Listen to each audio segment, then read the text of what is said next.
think just starting my company and then getting to the point where I could move it full time was huge. So no longer getting a paycheck and working for someone else and really just being in charge of my own business and my own success. I think it just required a different mindset. And it was scary at first for sure, but just seeing how things have gone in the past, 13 years, it's been such an amazing journey that I would recommend for anyone. Welcome to A Founder's Life. I'm your host, Leo Gestetner. On this show, we dive into the real stories behind the highs and lows of entrepreneurship and how we pursue a more balanced and meaningful life along the way. This podcast is sponsored by Thanks, helping founders like us scale with reliable remote talent. Email founders@thanks.com. That's THANKZ.com with the subject line A Founder's Life, and you'll get $1,000 off your first month. Now, I'm excited today to be joined by Amelia Forczak. Amelia, thanks for joining. Would you like to introduce yourself? Yeah, thank you so much for having me. I'm the founder of Pithy Wordsmithery, and we help people write, market, and publish their books. I'm a New York Times bestselling ghostwriter. I've written, I think, 17 books at this point, and I just love helping people tell their story. Love that. Yes, if I'm going to launch a book at some point, which I probably will, I won't be writing it myself. That's definitely not my skill set. And talk to us a little bit about your journey that led you to where you are today. Yeah, so I always wanted to write books ever since I was little. My mom was a librarian when I was growing up.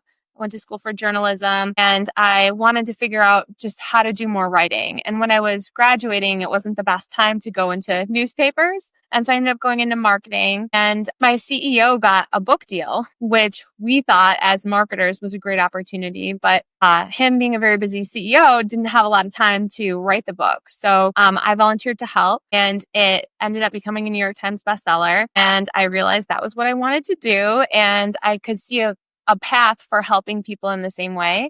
And so I started building my company on the side. And that was, 13 years ago. And it's just been a great journey. And so now we've got a team of people, and we provide all the services that a traditional publishing house would provide. And we do book coaching and editing. So really helping authors with a start to finish service. Love that. And are the typically first-time authors, I assume? Yeah, a lot of them are. And so people will come to us and they'll say, people tell me I should write a book.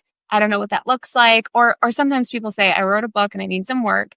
And so we get people who are at all different phases in the journey. And if they're trying to, figure out what they should write about and what makes sense for their target market and their goals, we can help with that. And we work with a lot of people who are doing how-to books. So they have some kind of platform and some sort of niche knowledge that they want to share to help readers. And so we help them figure out what the structure should be like, the table of contents, the outline, that kind of thing. But sometimes we do get authors who have written a book before and they want to make it easier the next time around. Or they say, my first book, I wish I would have done it this way, or I wish I would have thought about this or that. And so we can help them get a better outcome with this. Sounds like a good plan. Tell me what family means to you. Family's everything, right?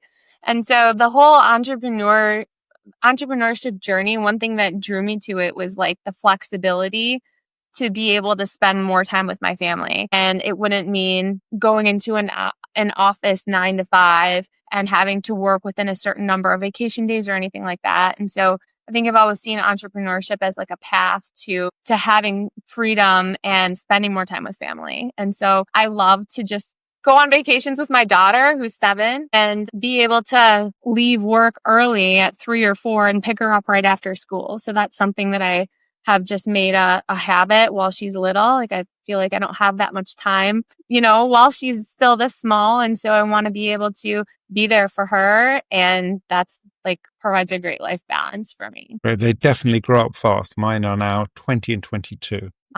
Big kids. Yes. They're always kids, but big kids.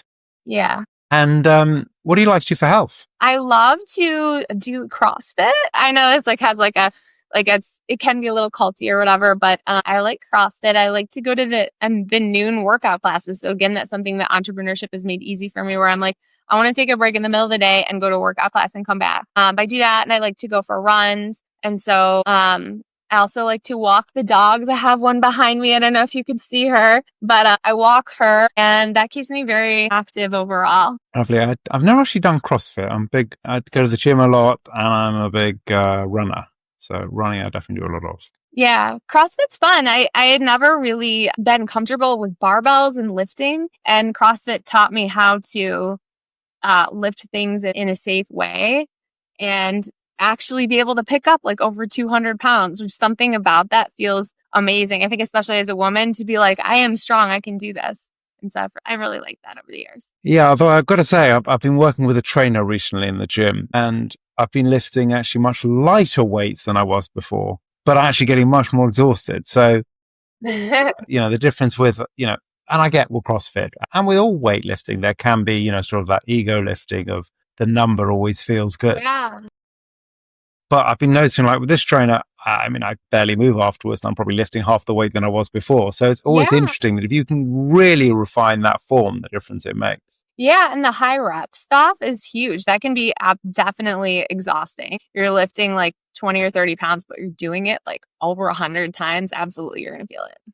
I'll have to give it a try. And what do you like to do for fun?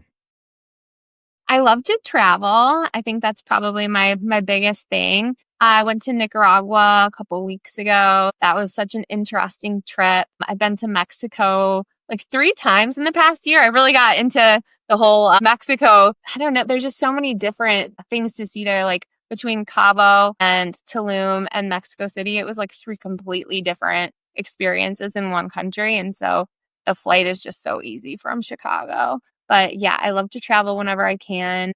I love to check out new restaurants and spend time with my daughter and just enjoy, So what are some of the favorite places you've been to, except for the ones you just mentioned? Where else have you loved visiting? Yeah, last summer I went to Greece, and that's definitely one of my favorite places I've ever been. I flew into Athens, and then we went to Crete, and it was just gorgeous. All the people are so nice. It was really easy to get around. Everybody speaks English. It wasn't too expensive, and it was just such a lovely time. I also studied abroad in Italy, and so I loved Italy. Spain is really great.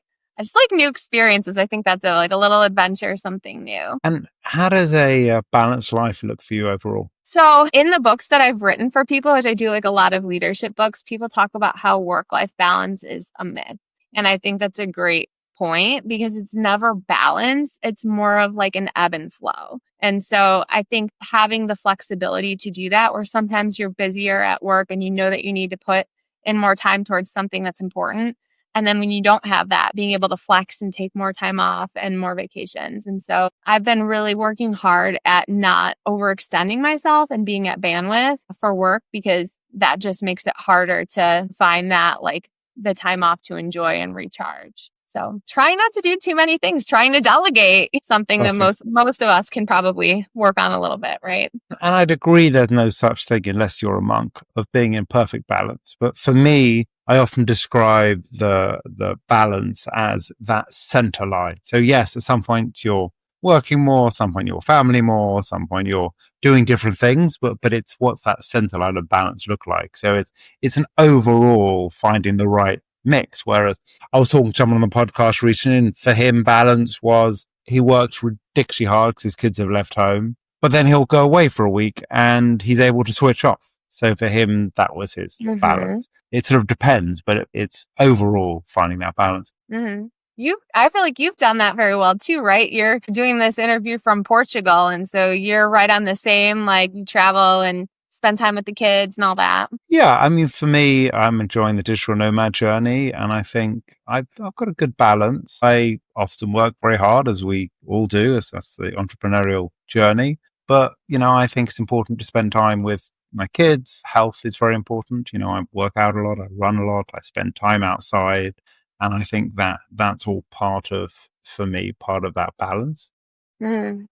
Yeah. And I think it can definitely be lived. And what for you has been a pivotal moment in your life? I think just starting my company and then getting to the point where I could move it full time was huge. So no longer getting a paycheck and working for someone else and really just being in charge of my own business and my own success. I think it just required a different mindset. And it was scary at first, for sure. But just seeing how things have gone in the past, 13 years, it's been such an amazing journey that I would recommend for anyone. What would you give as one piece of advice for an aspiring entrepreneur? Oh my God, there are so many things. One thing that in the past couple years I've been working on a ton was systematizing. And I never really had done that in the beginning because I was more of a solopreneur.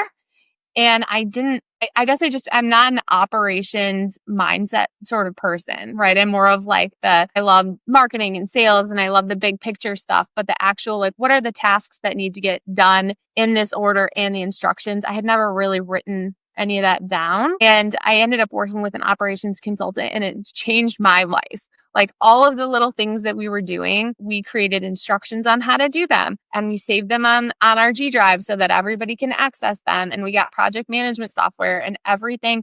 If you're going to do it more than once, there's instructions on how to do it. And it's all linked with video tutorials or written instructions or both, so that people who learn differently can access it. And it's made things so much better for scaling, because I think I was having a lot of trouble with onboarding people and turnover. And that was always a thing that made me afraid to scale even more just because it was so much work. And I realized I hadn't set myself up to make it easy. And once I did that, it really just opened the doors for expanding the business and then just me needing to manage fewer things. So if any entrepreneurs who are out there, I would say whenever you're working on something that you think you might need to do again or explain to someone again, write it down quickly as you're thinking through it. And AI makes it so easy now too, right? But if you have all that set up, it will save you so much time later. And talking about AI, so how is that affecting you with your work in terms of, do you actively use it to help? Yeah, I think AI is really exciting and it's not something that's going away. And in the beginning, I think it was a lot of writers were saying, we don't need that. It's not good enough. It's, I think we all need to come to the realization that it's here to stay and it's getting better. And you need to figure out how to use it to save yourself time and not compromise the quality. So there are certain things that AI can help with a lot, like idea generation, giving you feedback. And so it's not necessarily just writing things for you, although for some things it is good for writing. But I think becoming good at using AI and then being able to think critically about what it gives you, and instead of just dropping that in and using it, is huge. It's like a thinking partner. Yeah, I'm not sure how good it would be with a whole book, but I use it for my blogs and things like that. But it's not about, I don't say write a blog about this topic. I'm write a blog about this topic. And first, review all the blogs I've written before and ask me questions one by one to really understand how I want this to look and understand my opinions. So, I think it's all about how you talk to it to make it be in your voice. And then, yes, for you, I'm sure then you need to edit everything anyway. Yeah, I think you're using it to make writing faster. And we're all for that because we want to help authors get across the finish line. We do ghostwriting. We also do book coaching and we help people self-publish. And you really just want people to be able to get their thoughts on paper in some way. And so if they're able to use AI to do that, that's super helpful. And so I definitely coach authors on how to do that. And a lot of our clients who are writing their own books are leveraging AI in their chapters during that process. One great way to do it is when we have coaching calls, we have transcribing it, and they can take that transcription, download it, put it into AI. And so you have rough notes on what we just talked about, the feedback on all these chapters as we're having this conversation where we're saying, that's a great story. Let's actually move that to the beginning. Okay, then we need a transition. So we're talking through the whole plan for the chapter. And then you're basically having AI do your busy work to some extent because you have all the notes that you could sit down and spend a bunch of time doing it yourself. But if you can have AI do that for you and then you edit it, because it's taking things that are already in your own words, it's so much faster. And so we're definitely seeing more of our authors be able to move through the book creation process and actually cross the finish line. Makes a lot of sense. And then, in the end, someone like you still needs to edit it and make it sound good. Yeah, everyone needs an editor. So I don't know. I guess I love AI. I think it's exciting. And so I encourage people to use it if they think it's helpful. There's no point in being too proud to to like dabble in it, right? Well, thank you. I loved hearing this. And how can people find you? Yeah, so my company's called Pithy Wordsmithery, and it's pithywordsmithery.com. We're on Instagram, and I'm on LinkedIn, so Amelia Forczak, and we've got YouTube tutorials. We've got all kinds of things. So if you're interested in writing a book or you want to chat about anything related to publishing, book marketing, check us out online. Well, thank you for joining us today. Thanks so much for having me. And thank you for listening to today's episode. If you enjoyed the conversation, don't forget to subscribe to the channel, tell your friends, and please leave a review.